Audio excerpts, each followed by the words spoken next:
నమస్తే. Welcome to VSR breaking news. ఏదైతే రైతుల సమస్య ఏదైతే ఉందో గత కొన్ని రోజులుగా రైతులు రోడ్ల మీదకి వచ్చి యూరియా సమస్య కోసం రోడ్ల మీదకి వచ్చి ధర్నాలు చేయడం, రాస్తారోకోలు చేయడం చూస్తూ ఉన్నాము. సో దాని గురించి మనతోటి మాట్లాడడానికి కాంగ్రెస్ నాయకులు, అమీర్పేట్కి సంబంధించిన కాంగ్రెస్ నాయకులు, అలాగే సామాజిక సేవావేత్త మనకి భాస్కర్ గుప్తా గారు మనతో ఉన్నారు. ఆయనతో మాట్లాడే ప్రయత్నం చేద్దాం. అన్న నమస్తే. అన్న నమస్తే. ఏదైతే రైతులు కొన్ని రోజుల నుంచి రోడ్ల మీదకి వచ్చి యూరియా మాకు దొరకట్లేదు, ప్రభుత్వం సరఫరా చేయట్లేదు అని చెప్పేసి రోడ్ల మీదకి వచ్చి ధర్నాలు, రాస్తారోకోలు చేయడం చూస్తూ ఉన్నాం అందరం. అంటే దాన్ని ఎట్లా చూస్తారు? ఇది కాంగ్రెస్ ప్రభుత్వాన్ని అంటే బదనాం చేయడానికి సెంట్రల్ గవర్నమెంట్ ఆడిన నాటకం. ఇందులో మనకు 8,35,000 టన్నులు మన రాష్ట్రానికి వచ్చేదాన్ని ఏం చేశారంటే 5,32,00,000 యూరియా టన్నులు మనకు పంపించారు. అంటే మనకు 3,50,000 టన్నులు మనకు ఆపారు. దానివల్ల ఏమవుతుంది, రైతులకు ఇబ్బంది అవుతుంది. అది ఒక్కటి పోను, రామగుండం ఫ్యాక్టరీ కూడా సెంట్రల్ గవర్నమెంట్, స్టేట్ గవర్నమెంట్, అంతకుముందు ఉన్న బీఆర్ఎస్ గవర్నమెంట్ కావచ్చు, వేరే గవర్నమెంట్ కావచ్చు, ఏదైనా కావచ్చు, వాళ్ళు పట్టించుకున్న పాపన పోలేదు. దానివల్ల యూరియా అనేది షార్టేజ్ అయిపోయింది. ఆ షార్టేజ్ వల్ల ఏమవుతుందంటే కేంద్ర ప్రభుత్వం సరైన టయానికి మనకు పంపుతలేదు. దీనికి వ్యవసాయ శాఖ మంత్రి తుమ్మల నాగేశ్వరరావు మన సమావేశం వేరు, మాకు కోట వచ్చేదానికి మీకు ఇవ్వండి, రైతులు బాధపడుతున్నారని చెప్పి ఒక సమావేశం కూడా జరిపించారు. దీనివల్ల ఏమవుతుందంటే ఈ పంటలు వండేటి కూడా వరి నాటేసిన తర్వాత మనకి ఏమవుతుందంటే ఒక 45 రోజుల లోపల మనం దానికి యూరియా చల్లాలి, ఒక్కొక్క ఎకరానికి ఒక బస్తా. ఇలా వాళ్ళు నాటేసుకున్న దానికి ఇప్పుడు ఏమవుతుందంటే వరి సాగు కూడా ఎక్కువ జరిగింది. ఈసారి వర్షాలు పడ్డాయి, దానికి మొక్కజొన్న, దానికి పత్తి, ఈ సాగు అనేది ఎక్కువ జరుగుతుంది. దానివల్ల యూరియా కూడా కొద్దిగా షార్టేజ్ అయింది.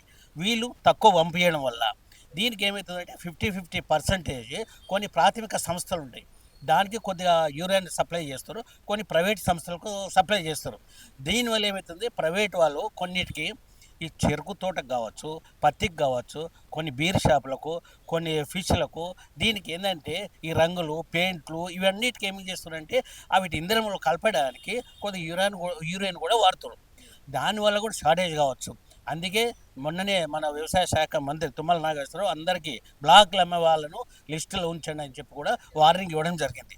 ఇదంతా సృష్టించింది కాంగ్రెస్ను బదనాము చేసేదానికి ఓన్లీ కేంద్ర ప్రభుత్వం ఆడిన నాటకము యూరియా. అది అయితే మనం చూసుకున్నట్లయితే ఫార్ములా ఈ రేస్ కేసు ఏదైతే ఉందో, కేటీఆర్ మన ప్రెస్ మీట్ పెట్టి మాట్లాడుతూ ఇది లొటపీస్ కేసు, దీనివల్ల పెద్ద ఒరిగేది ఏం లేదు అన్నట్టుగా మాట్లాడారు. దాన్ని ఎట్లా చూస్తారు? ఇప్పుడు లొట్టపీస్ కేసు అనగానే సరిపోదు. ఈడీ వాళ్ళకి నోటీస్ ఇచ్చినప్పుడు లొట్టపీస్ యాదకి వచ్చింది. 10 ఏళ్ళ గవర్నమెంట్ వాళ్ళు దోషకం తప్పించి అది ఇంటి దొంగ కాదు, ఇంటికి రాదు అన్న బర్రెలాగా వాళ్ళు వ్యవహారం చేస్తే నడవది. ఎందుకంటే ఈడీకే కంపల్సరీ నోటీస్ ఇచ్చినప్పుడు సమాధానం చెప్పాలి. 76 కోట్లు అమ్ముడాకు హెచ్డిఎంకు నుక్సాన్ జరిగింది, లాస్ జరిగింది. దానికి ఏం చేశారు, ఉన్న కంపెనీకి వాళ్ళకి ఏం చేసినా 44 కోట్ల ప్రాఫిట్ వచ్చేటట్టు వాళ్ళు చేసుకున్నారు. దీనికి ఏమైంది, నీకెంత నాకెంత అని వాళ్ళు మాట్లాడుకొని వీళ్ళు ఏం చేశారంటే బాండ రూపంలో కూడా 46 కోట్ల బాండ రూపం ద్వారా అసెంబ్లీ జరుగుతుంది. ఆ టైంలో కూడా వాళ్ళు చర్చించక మళ్ళీ ఎలక్షన్ టైంలో కూడా ఏది చేయకుండా 44 కోట్ల బాండు రూపంగా వీళ్ళు ఏం చేశారంటే పార్టీ ఫండ్ కింద జమ చేసుకున్నారు. అది ఎవరమ్మ జమ్ము, అది ఎక్కడి నుంచి వచ్చింది, ఏ పార్టీ ఇచ్చారు? ఎలక్షన్లో కొన్ని వస్తుంటాయి, కానీ వీళ్ళు చేసింది ఏంటంటే ఆ ఫండ్ 44 కోట్లు ఎక్కడ పోయింది, అది వాళ్ళు తీస్తే ఈడీ ద్వారా తీస్తే కంపల్సరీ బయటపడుతుంది. దొంగేవాళ్ళు దొరవని వస్తుంది. వీళ్ళు ఏంటంటే ఇక్కడ లాయర్లు కాకుండా ఢిల్లీ నుంచి లాయర్ తీసుకొచ్చుకొని పెట్టుకొని మాట్లాడుకుంటారు. అంటే మళ్ళీ ఇక్కడ వీళ్ళ నమ్మకం లేకనా, గవర్నమెంట్ చేసేది ఇక్కడ, మీరు దొంగతనం చేసేది ఇక్కడ, మీరు చేసేదేమో ఢిల్లీ నుంచి. డబ్బులు ఎక్కడికైనా వస్తున్నాయి. అందు గురించి మనం ఏంటంటే కంపల్సరీ ఇవాళ కాకుండా రేపైనా, కొన్ని రోజులు లేట్ అయినా అరెస్ట్ తప్పకుండా అవుతారు. అయితే కేటీఆర్ మాట్లాడుతూ ఇది ఎలక్ట్రికల్కి సంబంధించిన ఇది రేసు, దీనివల్ల పరిశ్రమలు ఎక్కువ ఇక్కడ ఉంటాయి, ఇక్కడ పరిశ్రమలు రావడానికే మేము అది చేశాము, కానీ దాన్ని వ్యతిరేకంగా కాంగ్రెస్ పార్టీ చేస్తుంది అన్నట్టుగా మాట్లాడుతున్నారు. అంటే కక్ష సాధింపు లాగా చేస్తుంది కాంగ్రెస్ పార్టీ బీఆర్ఎస్ పార్టీ మీద అన్నట్టు మాట్లాడుతున్నారు. కక్ష సాధింపు చర్య అంటే 1 నెల, 2 నెలలు, 6 నెలల లోపల మేము కక్ష సాధింపు చర్య అనేది తీసుకుంటుంది. కానీ 2 ఏళ్ళు గడిచిపోయినాయి, ఇంకా కక్ష సాధింపు లేదు. వాళ్ళకి మేము అసెంబ్లీలో తీర్మానం చేసే ప్రతి ఒక్క పనిని కూడా మేము తీసుకుంటున్నాం. మొన్న ఇప్పుడు కాళేశ్వరం కూడా ఘోష్ కూడా 736 పేజీల కాపీని కూడా అసెంబ్లీ తీర్మానం చేసినాకనే అది చేశాం. ఏది కానీ అసెంబ్లీలో మేము తీర్మానం చేసిన తర్వాతనే మేము పబ్లిక్ దానికి మీకు కక్ష చేయాలంటే 2 రోజులు కాదు.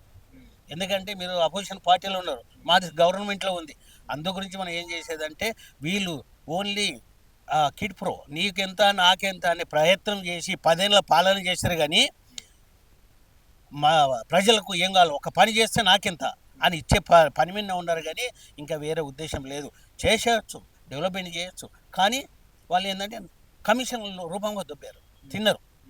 అది తీయాలంటే ఏంది, గవర్నమెంట్ వాళ్ళు ఇప్పుడు నిర్ణయించుకొని బీజేపీ గవర్నమెంట్తో చేస్తే 5 నిమిషాలలో కాదు, ఒక వారం రోజుల పాటు అరెస్ట్ అయ్యే ప్రభుత్వం కూడా వాళ్ళది పోతుంది. కాళేశ్వరం ఏదైతే ఉందో మన పీసీ ఘోష్ ఇచ్చిన కమిటీ అది రిపోర్ట్ ఏదైతే ఉందో అసెంబ్లీలో హరీష్ రావు మాట్లాడుతూ ఇది మా మీద ఖచ్చితంగా కక్ష సాధింపే, మేము కాళేశ్వరం మంచి కోసం కట్టామే తప్ప దాన్ని ఏదో చేయడానికి కాదు, ఏదో చిన్న కింద కూలిపోతూ ఉంటే దీన్ని ఇంత పెద్ద రాద్ధాంతం చేయడం ఇది కరెక్ట్ కాదు, మా మీద కక్ష సాధింపు కోసమే కాళేశ్వరంని సిబిఐకి అప్పచెప్పారని చెప్పేసి హరీష్ రావు మాట్లాడుతున్నారు. చూడండి, ఒక ఇల్లు కట్టాలంటే 1 సంవత్సరం పడుతుంది. వీళ్ళు సంవత్సరం లోపల అంత పెద్ద ప్రాజెక్టును లక్షల కోట్లు పెట్టి కట్టారు. అది అవుతుందా లేదా అని చెప్పి దానికి కర్మ కర్త క్రియ ఎవరు, కేసీఆర్. ఎవరు కానీ ఇంజనీరింగ్ కూడా మాట్లాడకుండా చేసింది నేనే అన్నిటికీ, దానికి ఇంజనీరింగ్ నేనే, డాక్టర్ నేనే, అన్నిటికీ నేనే, మీరు చెప్పినట్టు చేయాలని చెప్పింది చేసింది కేసీఆర్. హరీష్ రావు అప్పుడు దానికి శాఖ మంత్రి ఉన్నారు. మేమేం బయట పెట్టలేదు. కవిత గారు వాళ్ళ చెల్లెలే, వాళ్ళ కుటుంబం వాళ్ళే, ప్రతి ఒక్కరు వాళ్ళ కుటుంబంలో ఒక్కొక్కరు ఒక్కొక్క దానికి, ఒకరు కాళేశ్వరం మీద దొంగ బయటపడ్డారు, కొన్ని కోట్లు ముంచిరని అది ఓడిపించడానికి కూడా కొన్ని కోట్లు ఖర్చు పెట్టి హరీష్ రావు మీద ఆరోపణలు చేసింది కవిత గారు. మరి అలాగే సంతోష్ కుమార్ గారి మీద కాళేశ్వరం మీద కోట్లు వచ్చిందని చెప్పి విల్లాలు అన్నీ ఒక్కొక్క 1,50,000 కోట్లు విల్లాలు, ఒక్కొక్కటి 15 కోట్లు, 1,500 కోట్లు ఏడికని వచ్చినాయి. వీళ్ళు ఏడికని సంపాదించారు. ఇప్పుడు మామూలు వ్యక్తి ఇన్ని 100 కోట్లు సంపాదించాలంటే ఏడికని వచ్చినాయి, అది కవితనే చెప్పింది. ఉదాహరణగా మేమేం బయట పెట్టలేదు. కవిత దీని యొక్క పట్టి చూసి వాళ్ళని అరెస్ట్ చేసేదానికి కేసీఆర్ కానీ హరీష్ రావు కానీ కేటీఆర్ కానీ ప్రతి ఒక్కరు ఒక్కొక్క దానిలా. అంటే ఇప్పుడు కవితనేమో లిక్కర్స్ కేసులు ఇరికింది, కేటీఆర్ ఏమో ఈ రేసులో ఉన్నాడు, హరీష్ రావు ఏమో కాళేశ్వరం దానిలో, కేసీఆర్ ఏమో మొత్తం మీద ఫోన్ టైపింగ్లో కూడా. ఇట్లా అంటే వీళ్ళు దొంగల దోపకానికి వీళ్ళు ఏంటంటే ఒక రూపంగా రాలేదు, దోచుకుందాం తెలంగాణని ఆ సెంటిమెంట్ పెట్టుకొని కొన్ని 100 కోట్లు సంపాదించుకున్నారు. ఇప్పటికి కూడా అటాక్ చేస్తే వాళ్ళ ఫామ్ హౌస్లో ఎన్ని 100 కోట్లు వెళ్తాయో. సెక్రటరీ కట్టినప్పుడు కూడా ఎవరు రాలేదు. ఎందుకు, అందులో కూడా కొన్ని నిధులు దొరికినాయి. ఆ పంచాయతీకి ఇవన్నీ బయటపడ్డాయి. కొన్ని నిధులు దొరికినాయి సెక్రటరీలో. నిజాం గవర్నమెంట్ అప్పుడు కట్టినప్పుడు అది లోపల బయ్యారం ఉంది, దానిల వల్ల కొన్ని లక్షల కోట్లు దొరికినాయి. బంగారం దొరకచ్చు. అది ఎవరు నిలుపుకుంటా, ఒక మీడియా కానీ ఎవరు కానీ విలేకరు కానీ ఎవరు రానియకుండా వాళ్ళు పంచుకొని ఆ బయట పెట్టడానికే ఈ కొన్ని కోట్ల దానికి కుటుంబ వ్యవహారంలో ఇది బయటపడ్డాయి. పంచుకున్న దానికి వాళ్ళు అనుభవించక తప్పది. కారు ఎప్పుడైనా ఖరాబ్ అవుతుంది, అప్పుడు దిగవలసిందే, దాన్ని రిపేర్ చేయవలసిందే. అప్పుడు రిపేర్ అంటే గవర్నమెంట్ దగ్గరకు పోవాలి, లేకుంటే రిపేర్ సెంటర్కి పోవాలి. ఆ రిపేరే ఈ jail. Subscribe us and press the bell icon for more interesting updates.